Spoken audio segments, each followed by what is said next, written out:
All right, so welcome back to Dapp University. So today I've got really good news if you're trying to understand, where this crypto space is headed and position yourself to ride this massive wave towards mass adoption. Because if you've been paying attention at all, you know that crypto holds huge potential to revolutionize pretty much any financial service that we offer today, including money itself. But there's some fierce headwinds to overcome in order for this, to really realize its full potential and actually reach mass adoption. But I want to talk about a particular piece of the puzzle that must fall in place in order for this to happen, and how there's some really good news about that today. So if you're new around here, hey, I'm Gregory, and on this channel, I turn you into a blockchain master. So if that's something that you're interested in, then smash that like button down below for the YouTube algorithm and subscribe to this channel. And if you want to learn how to master blockchain step-by-step start to finish, then head on over to dappuniversity.com/bootcamp to get started today. All right, so let's talk about a major problem that crypto has to overcome in order to achieve mass adoption, particularly around cryptocurrencies themselves. Again, crypto is kind of this broad blanket. Maybe it's called Web3, whatever you want to call it. It includes lots of different things, DeFi, NFTs, et cetera, et cetera. We're going to look at that here in a minute, but particularly I want to talk about cryptocurrencies themselves.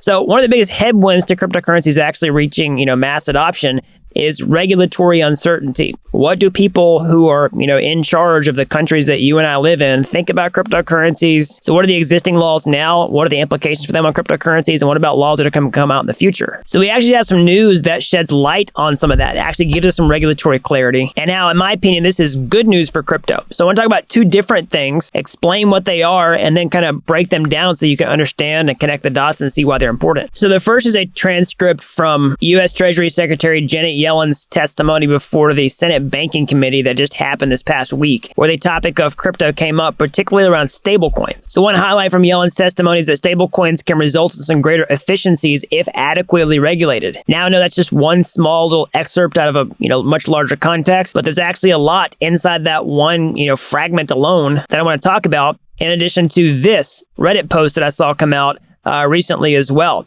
talking about the 405-page proposal for the EU regulations on markets and crypto assets, and some major highlights from that report that also propose some good news for crypto on the whole. So let's talk about each of these things individually and look at what are the common threads through each of these that, in my opinion, are good news for the crypto space and are a missing puzzle piece that needs to be secured in order for this technology to really reach mass adoption and realize its full potential. And that's what regulatory clarity gives us. Here's why it's so important. So for one major reason is because there's so much capital honestly sitting on the sidelines, and one of the biggest barriers to that capital moving into crypto is this regulatory uncertainty, because the last thing that people want is to basically, convert money into crypto assets that essentially get, banned. Probably not going to happen, but, heavily regulated in some way that either A, causes their, access to that asset itself to become restricted in some way where they can't pull their capital out, or maybe just limits their access to the capital, whatever it is,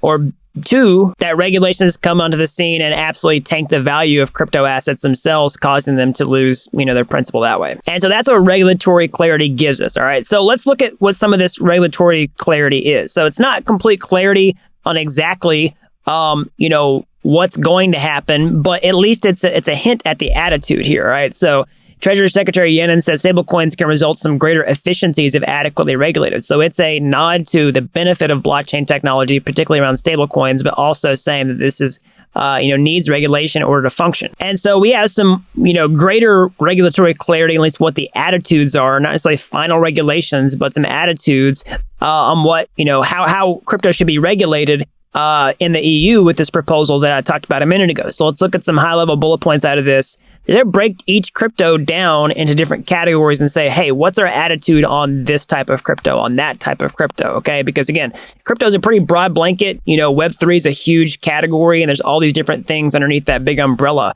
And so they talk about each one individually. So crypto assets that are unique and non-fungible with other crypto assets, no regulations. So NFTs, if you buy something on OpenSea, you trade it around, no regulations, because we don't really consider that like something that needs that. Utility tokens, no regulations. So basically, if you have a cryptocurrency in and of itself, it's not an NFT is not a cryptocurrency, but a utility token that functions in a bigger ecosystem that you're not just buying for investment gain, no regulations, okay?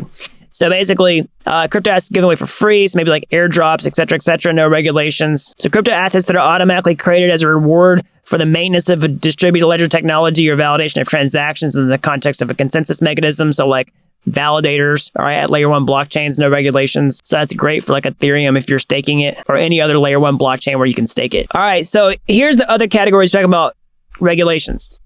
E-money, stablecoins, very strict regulations. Okay.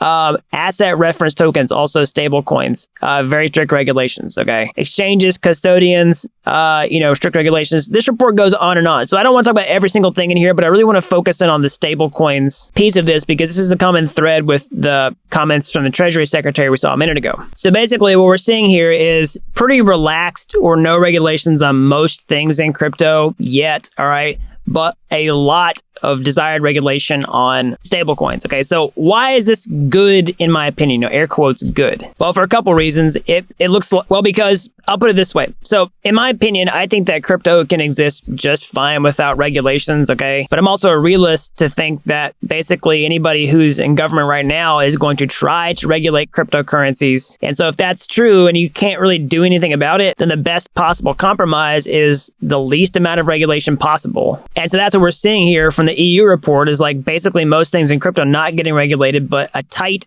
desire to regulate stablecoins. And the same thing that we're seeing here from the Treasury Secretary's comments on tightly regulating stablecoins. So drilling down a little further, let's talk about why they might want to do this and why stablecoins are in the crosshairs, okay? And so how can this also be somewhat of a good thing? Well, first of all, it is an admission that stablecoins are pretty valuable technology. I know a lot of people in the blockchain space are like, show me the use cases.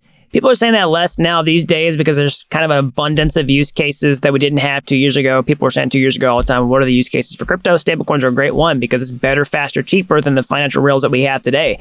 Stablecoins can be done to settle interbank transfers, faster than wire transfers or ACH that are, settled on these really old legacy financial rails. And so it's an admission that that is a good technology, but they want to try to regulate it. So let's talk about why. So one of the biggest reasons I'll talk about is the consumer risk of stablecoins in themselves. So basically how a stablecoin works is that you have an issuer of a stablecoin, and that person is supposed to be able to give you stablecoins in exchange for, some other asset. Let's just say it's the US dollar, for example, and they give you back, digital dollars in that case, okay? And so the whole point is there's a guarantee that if you come back to that person and that you try to get your money back and give them back their stablecoins, that you should always be able to do that. Now, there's a risk here, okay, of lots of people trying to, go get their stablecoins redeemed all at the same time from an issuer, and there not being enough, assets in reserve to give them back the value to where they were kind of losing money. That's very similar to, the massive bank runs that happened and the absolute insolvency that, that happened about the same time that the Great Depression started, that preceded the creation of the central banks in the first place. And if you ever hear about like the Tether FUD, about like, we don't know if these stablecoins are actually backed, that's the problem that they're trying to, keep from happening here. So another reason that we could see like tight regulations around stablecoins themselves is basically because it does a very similar thing to what central banks do in the first place, which is basically issue currency and facilitate the transfer of value. And so that's actually, direct competition, and why they want to issue regulations here as well.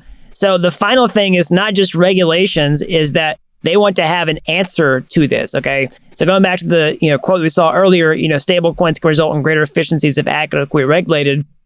They want to have regulations, but they want to also have, an answer to this, which has a similar value proposition to the end user, and then also gives them a benefit, which is essentially going to be central bank digital currencies, or CBDCs, okay? And basically, we also see news that Federal Reserve Chairman Jerome Powell says that discussion paper exploring the policy questions surrounding a central bank digital currency should be released in the coming weeks. And so this is a huge admission to the benefit of blockchain technology and open ledgers and what you can do with this, because you don't always, we haven't seen people just try to ban crypto and blockchain, right?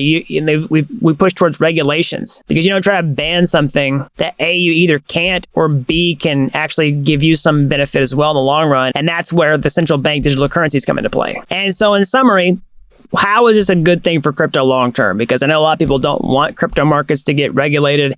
But if the future actually looks like, what these two different reports are hinting at, it's that a lot of stuff in crypto could exist with light or very little regulations, maybe no regulations at all. Things like NFTs, maybe other crypto assets would have no regulations around them at all. But things like maybe stable coins could be highly regulated. And how is this a good thing? Well, like I was saying before, we ultimately need regulatory clarity. What can happen with crypto, because a lot of, cautious money sitting on the sideline that doesn't want to jump into this space because they don't know whether, they're going to have their limited access to their capital, or if their capital will depreciate because regulations cause the markets to tank. And if we have a good idea about what's going to happen long term, then a lot of that money will flow into the space, and more people are just going to use the technology in general because we can now build upon this infrastructure without fear of, getting the rug pulled out from underneath us. So let me know what you all think down in the comment section below. Do you think this is good news for crypto? What do you think about crypto regulations? Do we need them? Are they an inevitability? Let me know what y'all think down below. All right, as always, smash that like button down below for the YouTube algorithm. Subscribe to this channel if you haven't already. That really helps these videos out so the more people can learn about blockchain. And if you're as fast at this technology as I am, you want to get your hands dirty, how can you get started today? Well, you go to my YouTube homepage. You can find my free courses there. They're like Udemy courses, but it's totally free. We just put a new one this past week. Show you how to build a real world blockchain application. And if you like those videos and you want to take the next step, or hey, maybe you want to take a massive shortcut entirely, I can show you become a blockchain master step-by-step start to finish over at dappuniversity.com/bootcamp. You don't have to be an expert to get started today. I've helped people with zero coding experience become real-world blockchain developers in a matter of months. So that's all I've got. Until next time, thanks for watching Dapp University.